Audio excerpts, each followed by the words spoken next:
नमस्कार, मी संदीप राणे, शहराध्यक्ष मीरा भाईंदर, महाराष्ट्र मनसेना. तुम्ही बघत असाल या ठिकाणी आपण आता शांतीनगर प्रायमरी स्कूल या ठिकाणी आपण मीरा रोड या ठिकाणी उपस्थित आहोत. या ठिकाणी येण्याचं कारण असं होतं की या ठिकाणी जे भाजपचे उमेदवार आहेत त्यांनी कशी चिटिंग केली हे तुम्हाला दाखवतो. आतमध्ये बसलेले असताना जे पोलिंग एजंट बसलेत आतमध्ये, ते असे बघा, हे स्लिप घेऊन असे बसलेत बॅच लावून. लक्षात घ्या, हे लोकांना हे इलेक्शन कमिशनर जे मोठे मोठे दावे करतात हे काय आहे? हे भाजपवाले असे चिटिंग करतात. आणि तुम्ही कामं केली असती तर हे तुम्हाला करायची गरज नव्हती. लक्षात घ्या. त्यामुळे आमचा याचा ऑब्जेक्शन, याच्यावर गुन्हा दाखवला पाहिजे. जे पोलिंग एजंट त्यांचा गुन्हा दाखवला पाहिजे अशी म्हणजे मागणी आहे.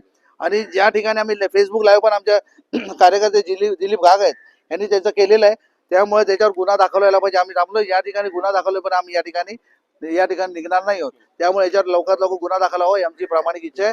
त्याचबरोबर आरोला या ठिकाणी आम्ही पाचारण केलेलं आहे. त्या ठिकाणी ठिकाणी येऊन त्यांच्यावर गुन्हा दाखल करावा ही नम्र विनंती करतोय आम्ही. हे बघा, हे मी केलं होतं ना फोटो. हे बघा, मी काढलेला फोटो आहे. कसं आता प्रत्येकाला आपण मोबाईल आणायचाच नाही. लोक घरून जाऊन परत 10 किलोमीटर स्विच ऑफ करून तिच्यात द्यावा. त्याला काय मतदानापुरतं 5-10 मिनिटापूर्वी हे करायचे ना, तेवढं झालं काय संपलं.